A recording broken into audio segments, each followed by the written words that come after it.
Hey guys, welcome back to my channel. Today we're going to be working on a cup that we had originally started on during a YouTube live a couple weeks ago. I will link that live video down below in the description box if you want to check it out. But this is a really fun, groovy, kind of psychedelic design that we made with the Fun Guy sister set. This is one of my favorite sister sets. You can find these at FlynnSistersSupplyShop.com. This one comes with 2 vinyl sheets plus one 10x10 UVDTF element sheet. And these sister sets just kind of take the guesswork out of Tumbler design because they have everything you need to put a cute design together. At least I think so. Anyway, so we're just trimming down this vinyl. This is one of the patterns that comes with the set.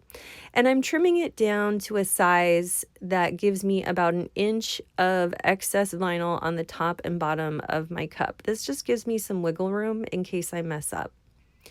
To apply the vinyl, we are going to anchor it down on a straight line of the cup. You can mark this with like an Artichoke ruler or something, or do what I did here and just eyeball it. Then we're going to peel back about 1 inch of the paper backing of our vinyl and anchor that down to the cup. Then I'm going to tightly wrap my vinyl around the cup and just make sure that I have everything aligned how I need it to be. I kind of wanted that symmetry to be shown at the seam there, even though it ends up not mattering later because I put a sticker over it. But whatever.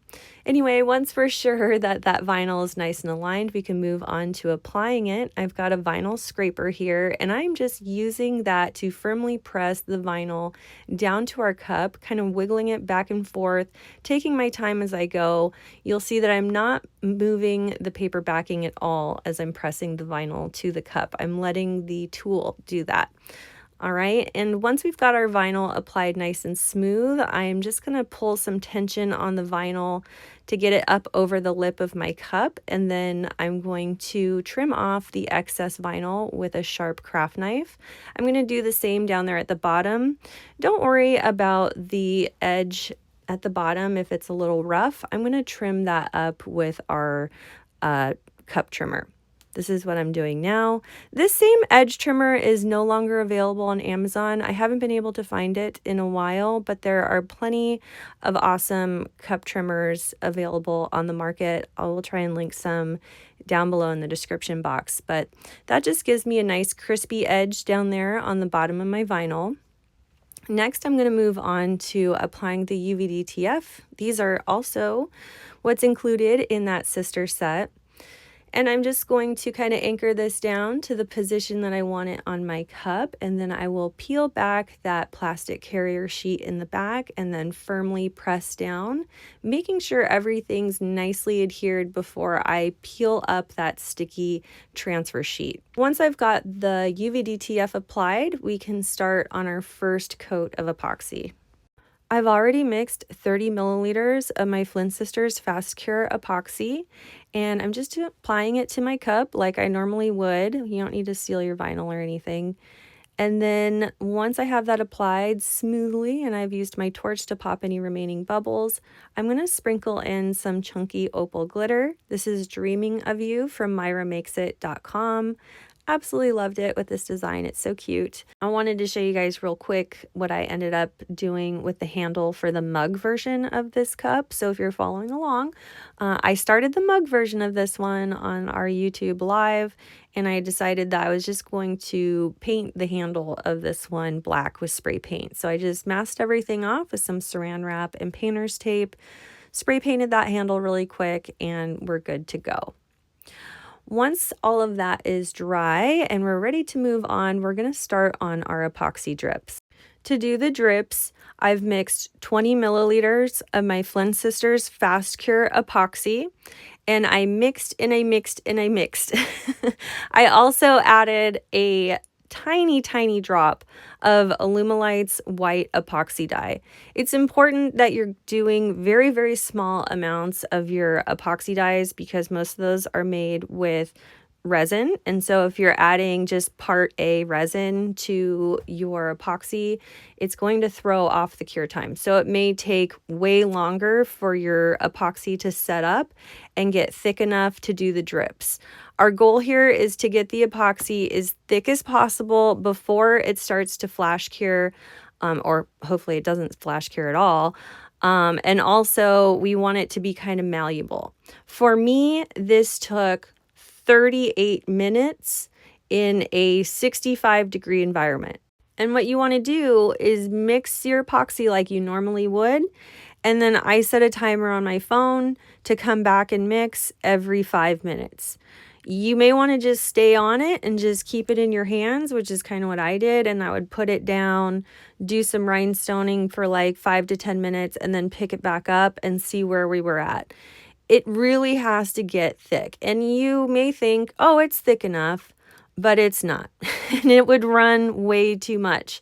You almost want to get to the point where you're worried that it's too thick. Okay, so when you think it's done, wait a couple more minutes and then it's probably done. I was to the point where I was afraid that I had pushed it too far with this one. But if you get to that point where you think, oh man, this isn't going to move, grab your heat gun and you'll see what I do later. I just blast it with the heat gun until I see some movement from those drips. You can do a test run and drip, just kind of gloop a little bit on like a test cup, or, you know, maybe a plastic cup that you have sitting around or something, just to test how quickly it's going to drip. But if you wait for the amount of time and really, really be patient, it'll get real thick and it's not going to drop unless you add heat. And so that's what I like to do. I like to get it really, really thick to where it's not going to actually move until I apply heat, and then I can control how long those drips are. I also use a silicone brush tool to kind of push anything that needs to be mashed together or like connected to the top rim. I also use my torch to remove any of the strings, because this stuff can kind of be like hot glue and leave behind a bunch of the strings. Obviously, the bigger the gloop that you spread onto the top of that cup, the longer the drip. The less that you gloop onto that area, the shorter the drip, obviously. So just kind of be patient with this. I do not like resin thickeners. A lot of people use those, and really it's just like cornstarch or something that you're putting in there to try and thicken it up. What I find is that it changes the color of the epoxy, and it kind of adds some dinginess to that white color, and it does not take down the dry time. It does not do anything for me. In fact, it just adds extra steps and takes away that beautiful white bright color that I'm after. So for me personally, I'm not a fan. I like to do it the old-fashioned way. It takes the same amount of time, which from start to finish for me is about 1 hour. So if I'm going to do a cup with a drip, I can count on a 1 hour process, and that's the soonest I can get it done, and that's with a fast curing epoxy. Here's my drips all done and dried. They've been drying for a few hours, and now I can start scraping off any excess with my craft knife along that top rim.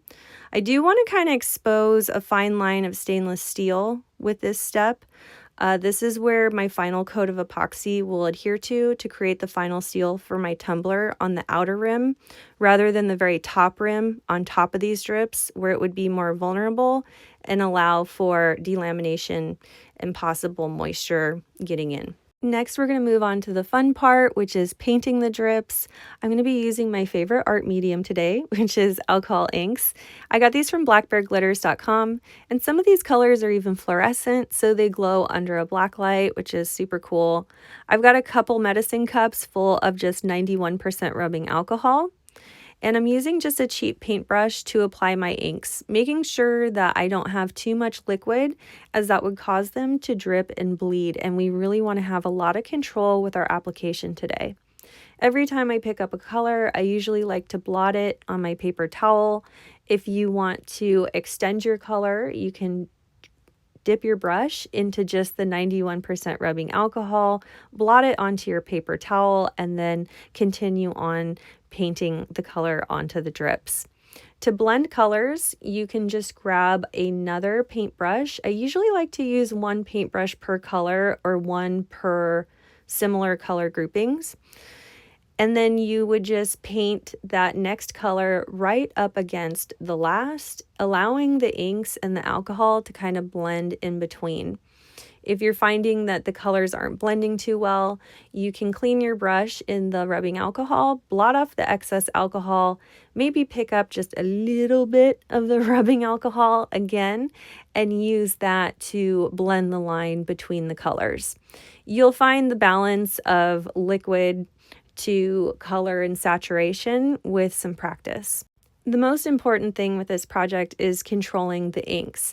We really don't want to have too much on our brush at one time because we really want to create the illusion of melting tie-dye paint, which is really easy to do with these inks as long as you're just patient and you don't use too much. Remember, we can always add more.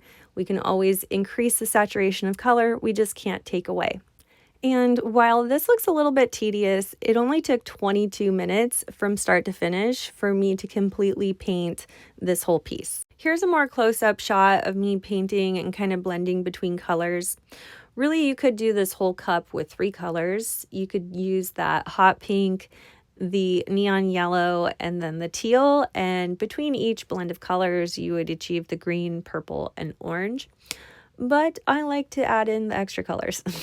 I just think it's more vibrant and fun. And also I was a little bit worried about how much blending I was going to actually be able to achieve because we have to use such little amount of liquid on these strips so that we don't get any kind of bleed onto the vinyl sections of the designs. If you do happen to get any excess alcohol paints onto the vinyl section of your design, no big deal. Grab yourself some Q-tips and acetone or rubbing alcohol, and you can easily remove that excess paint as long as it doesn't sit for too long. I would do that probably right when you're done painting. Just make sure you got it all off. It also would help if the background of your design is darker instead of lighter, just in case you accidentally get some excess paint. I also went ahead and did a double extra check that I got all the white covered, because it would be a real shame if you covered this with epoxy and you realize that you missed some spots. But anyway, this is so much fun to create. You could do this with any colors.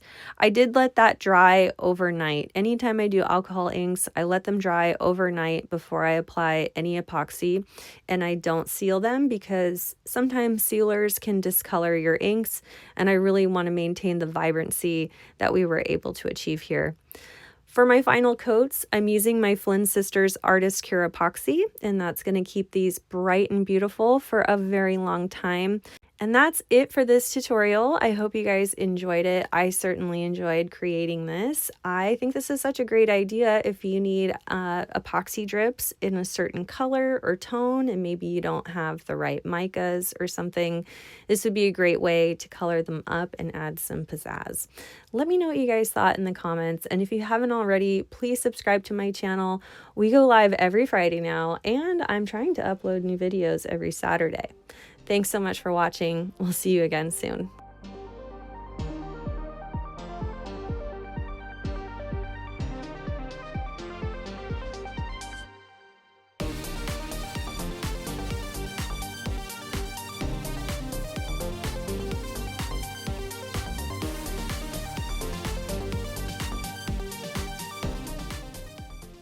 If you love that last video, you can check out the next one here, and be sure to follow us on Facebook, Instagram, and TikTok for more great content.